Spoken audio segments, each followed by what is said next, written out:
la semaine dernière dans une localité de l'Artibonite.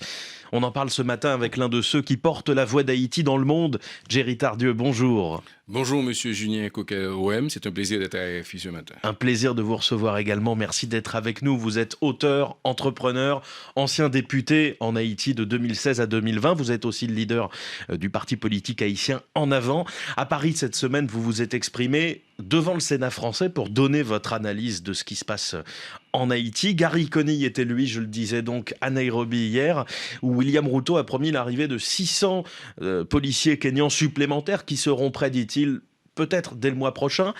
Quel bilan tirez-vous déjà des premiers mois de déploiement de cette force ? Bon, à date, la montagne a accouché d'une souris. Vous l'avez dit, 80% de la capitale haïtienne est otage des gangs. Des gangs qui pillent, qui tuent, qui extorquent, qui violent, sous le regard, je dirais, des fois impassif, ou je dirais plutôt impuissant de la police nationale et des forces armées, que les Kenyans sont censés aider. Les progrès sont minimes et je pense qu'il va falloir très très rapidement revoir nos copies, surtout celles du gouvernement. Le Premier ministre est au Kenya. J'ai une réserve et un inconfort sur ce voyage.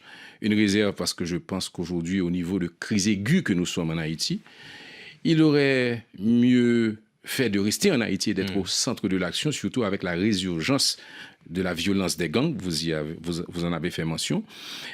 600 nouveaux soldats en Haïti promis par le président Ruto. Si tant est que c'est un problème d'effectif qui explique l'inefficacité de la mission kenyenne, même 1 millier de soldats ne va pas faire grande différence. La mission devrait compter à terme 2500 hommes, dont 1000 Kenyans.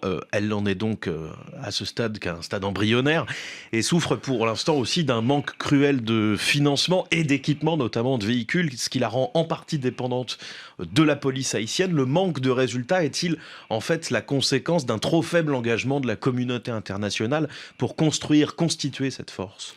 Le problème n'est pas tant l'effectif, je crois qu'il y a un flou persistant sur la question du financement.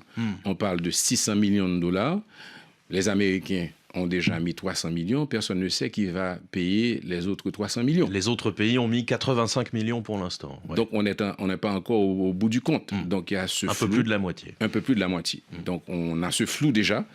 Mais le plus important, c'est que les observateurs avisés, les experts en matière policière et militaire, nous expliquent qu'au fond, il n'existe pas vraiment un plan de sécurité cohérent, homogène, et on va dire que l'action concertée avec la police nationale n'est pas encore de mise.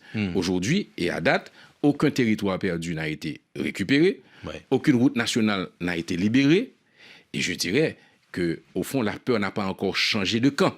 Donc, on attend toujours les résultats de cette mission, et il faut aussi se poser la question sur un rapport coût-opportunité. N'aurait-il pas mieux valu que ces 600 millions de dollars aient été investis dans la modernisation, l'encadrement de la police nationale qui elle-même a la responsabilité des vies et des biens en Haïti ? C'est la question qui se pose. Certains disent il aurait mieux valu investir cet argent dans les forces haïtiennes, puisque d'ailleurs les Kenyans, les soldats étrangers n'ont pas l'expérience des policiers haïtiens face aux gangs et donc ne vont pas en première ligne, en partie pour cette raison. Dans ce contexte, quand on voit les États-Unis, quand on voit le Conseil de transition demander à ce que cette mission devienne une mission officielle de maintien de la paix de l'ONU, qu'est-ce que vous répondez ? Mais écoutez, d'abord, je pense cette demande a été formulée effectivement par les autorités haïtiennes, appuyées par les Américains, mais il y a le veto russe et chinois. Vous parlez du Conseil présidentiel, il faut peut-être expliquer aux auditeurs de RFI qui dirige Haïti aujourd'hui. Ce Conseil présidentiel, en fait, la Constitution d'Haïti prévoit un président chef d'État et un premier ministre chef de gouvernement. Aujourd'hui, un accord politique pour une transition pacifique et ordonnée a mis l'exécutif, les fonctions du présidentiel entre les mains d'un collège présidentiel de 9 membres représentant 9 secteurs politiques qui eux-mêmes ont mis en place un premier ministre qui dirige un cabinet ministériel qui a 24 mois pour exécuter une feuille de route avec 5 grands chantiers de la transition. Vous pensez que ces 24 mois sont suffisants pour atteindre l'objectif notamment d'élections et d'une transition démocratique ? Permettez-moi de dire que sur tous les 5 grands chantiers qui sont ceux de la transition, on est très très en retard. Et en fait, on a encore une fenêtre d'opportunité pour en arriver à atteindre nos objectifs. Malheureusement, ce n'est pas encore certain. Ces 5 grands chantiers, à commencer par celui sur la sécurité, qui est la priorité des priorités, je viens de vous le dire, on n'a pas vraiment beaucoup avancé.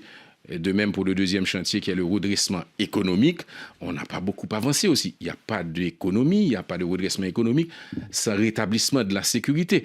Et aujourd'hui, en Haïti, c'est la débâcle économique. C'est l'inflation, c'est la vie chère, c'est le chômage. Et en fait, ça se traduit en quoi?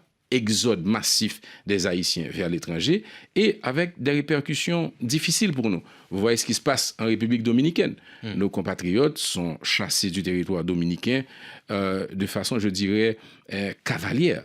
Et c'est une occasion pour moi de dénoncer ces actes, je dirais, qui ne font pas honneur à la République dominicaine, qui peut décider de qui rentre dans ce territoire librement, mais qui doit pouvoir respecter les normes minimales en termes de respect des droits humains.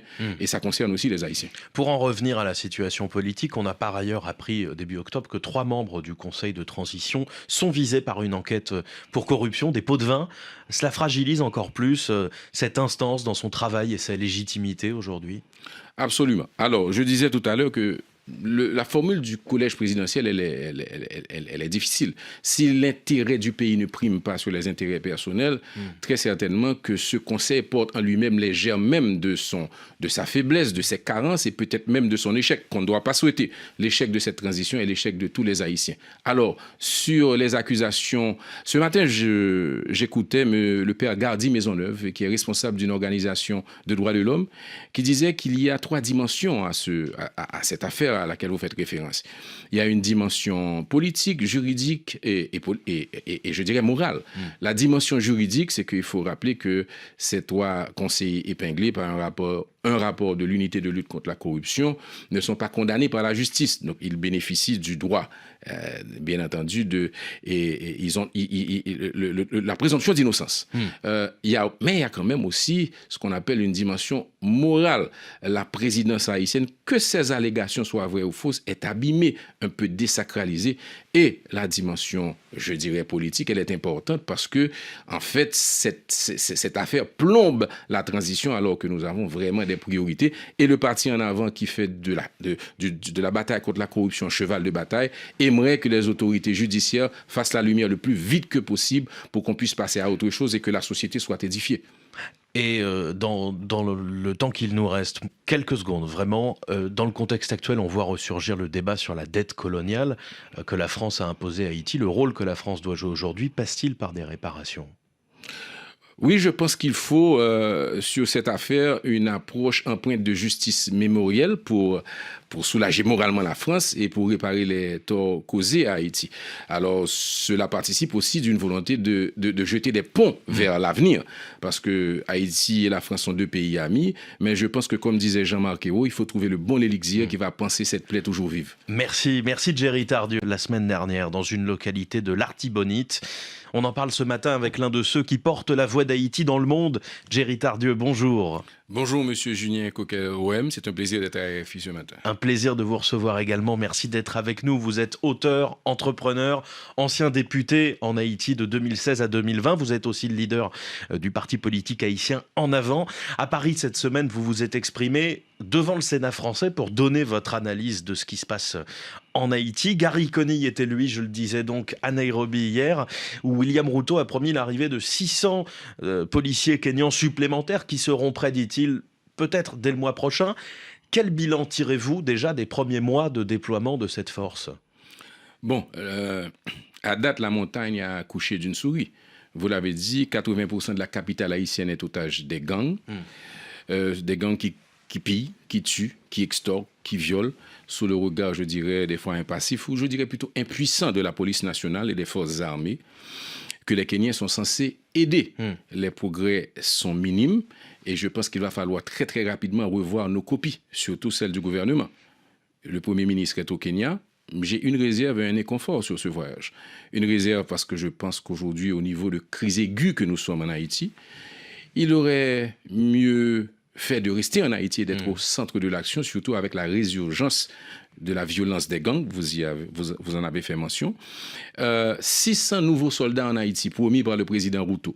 Si tant est que c'est un problème d'effectif qui explique l'inefficacité de la mission kenyenne, même 1 millier de soldats ne va pas faire grande différence. La mission devrait compter à terme 2500 hommes, dont 1000 Kenyans. Elle n'en est donc à ce stade qu'un stade embryonnaire et souffre pour l'instant aussi d'un manque cruel de financement et d'équipement, notamment de véhicules, ce qui la rend en partie dépendante de la police haïtienne. Le manque de résultats est-il en fait la conséquence d'un trop faible engagement de la communauté internationale pour constituer cette force?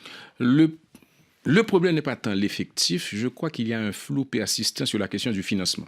On parle de 600 millions de dollars, les Américains ont déjà mis 300 millions, personne ne sait qui va payer les autres 300 millions. Les autres pays ont mis 85 millions pour l'instant. Ouais. Donc on n'est pas encore au bout du compte. Donc il y a ce flou. Un peu plus de la moitié. Un peu plus de la moitié. Donc on a ce flou déjà. Mais le plus important, c'est que les observateurs avisés, les experts en matière policière et militaire nous expliquent qu'au fond, il n'existe pas vraiment un plan de sécurité cohérent, homogène, et on va dire que l'action concertée avec la police nationale n'est pas encore de mise. Aujourd'hui, et à date, aucun territoire perdu n'a été récupéré, aucune route nationale n'a été libérée, et je dirais qu'au fond, la peur n'a pas encore changé de camp. Donc, on attend toujours les résultats de cette mission, et il faut aussi se poser la question sur un rapport coût-opportunité. N'aurait-il pas mieux valu que ces 600 millions de dollars aient été investis dans la modernisation, l'encadrement de la police nationale qui elle-même a la responsabilité des vies et des biens en Haïti? C'est la question qui se pose. Certains disent il aurait mieux valu investir cet argent dans les forces haïtiennes, puisque d'ailleurs les Kenyans, les soldats étrangers n'ont pas l'expérience des policiers haïtiens face aux gangs et donc ne vont pas en première ligne, en partie pour cette raison. Dans ce contexte, quand on voit les États-Unis, quand on voit le Conseil de transition demander à ce que cette mission devienne une mission officielle de maintien de la paix de l'ONU, qu'est-ce que vous répondez? Mais écoutez, d'abord, je pense que cette demande a été formulée effectivement par les autorités haïtiennes, appuyées par les Américains, mais il y a le veto russe et chinois. Vous parlez du Conseil présidentiel, il faut peut-être expliquer aux auditeurs de RFI qui dirige Haïti aujourd'hui. Ce Conseil présidentiel, en fait, la Constitution d'Haïti prévoit un président chef d'État et un premier ministre chef de gouvernement. Aujourd'hui, un accord politique pour une transition pacifique et ordonnée a mis l'exécutif, les fonctions du présidentiel entre les mains d'un collège présidentiel de 9 membres représentant 9 secteurs politiques qui eux-mêmes ont mis en place un premier ministre qui dirige un cabinet ministériel qui a 24 mois pour exécuter une feuille de route avec 5 grands chantiers de la transition. Vous pensez que ces 24 mois sont suffisants pour atteindre l'objectif notamment d'élections et d'une transition démocratique? Permettez-moi de dire que sur tous les 5 grands chantiers qui sont ceux de la transition, on est très très en retard. Et en fait, on a encore une fenêtre d'opportunité pour en arriver à atteindre nos objectifs. Malheureusement, ce n'est pas encore certain. Ces 5 grands chantiers, à commencer par celui sur la sécurité, qui est la priorité des priorités, je viens de vous le dire, on n'a pas vraiment beaucoup avancé. Et de même pour le deuxième chantier, qui est le redressement économique, on n'a pas beaucoup avancé aussi. Il n'y a pas d'économie, il n'y a pas de redressement économique sans rétablissement de la sécurité. Et aujourd'hui, en Haïti, c'est la débâcle économique. C'est l'inflation, c'est la vie chère, c'est le chômage. Et en fait, ça se traduit en quoi? Exode massif des Haïtiens vers l'étranger et avec des répercussions difficiles pour nous. Vous voyez ce qui se passe en République dominicaine. Nos compatriotes sont chassés du territoire dominicain de façon, je dirais, cavalière. Et c'est une occasion pour moi de dénoncer et ces actes, je dirais, qui ne font pas honneur à la République dominicaine, qui peut décider de qui rentre dans ce territoire librement, mais qui doit pouvoir respecter les normes minimales en termes de respect des droits humains. Et ça concerne aussi les Haïtiens. Pour en revenir à la situation politique, on a par ailleurs appris début octobre que 3 membres du Conseil de transition sont visés par une enquête pour corruption, des pots de vin. Cela fragilise encore plus cette instance dans son travail et sa légitimité aujourd'hui? Absolument. Alors, je disais tout à l'heure que la formule du collège présidentiel, elle est difficile. Si l'intérêt du pays ne prime pas sur les intérêts personnels, très certainement que ce conseil porte en lui-même les germes même de sa faiblesse, de ses carences et peut-être même de son échec, qu'on ne doit pas souhaiter. L'échec de cette transition et l'échec de tous les Haïtiens.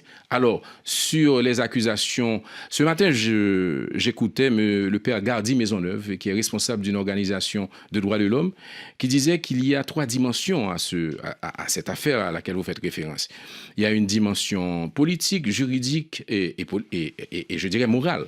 La dimension juridique, c'est qu'il faut rappeler que ces 3 conseillers épinglés par un rapport de l'unité de lutte contre la corruption ne sont pas condamnés par la justice. Donc, ils bénéficient du droit, bien entendu, et ils ont la présomption d'innocence. Mais il y a quand même aussi ce qu'on appelle une dimension morale. La présidence haïtienne, que ces allégations soient vraies ou fausses, est abîmée, un peu désacralisée. Et la dimension, je dirais, politique, elle est importante parce que, en fait, cette affaire plombe la transition alors que nous avons vraiment des priorités. Et le parti en avant qui fait de la bataille contre la corruption cheval de bataille aimerait que les autorités judiciaires fassent la lumière le plus vite que possible pour qu'on puisse passer à autre chose et que la société soit édifiée. Et dans le temps qu'il nous reste, quelques secondes, vraiment, dans le contexte actuel, on voit ressurgir le débat sur la dette coloniale que la France a imposée à Haïti. Le rôle que la France doit jouer aujourd'hui passe-t-il par des réparations ? Oui, je pense qu'il faut, sur cette affaire, une approche empreinte de justice mémorielle pour soulager moralement la France et pour réparer les torts causés à Haïti. Alors, cela participe aussi d'une volonté de jeter des ponts vers l'avenir, parce que Haïti et la France sont 2 pays amis, mais je pense que, comme disait Jean-Marc Ayrault, il faut trouver le bon élixir qui va panser cette plaie toujours vive. Merci Jerry Tard.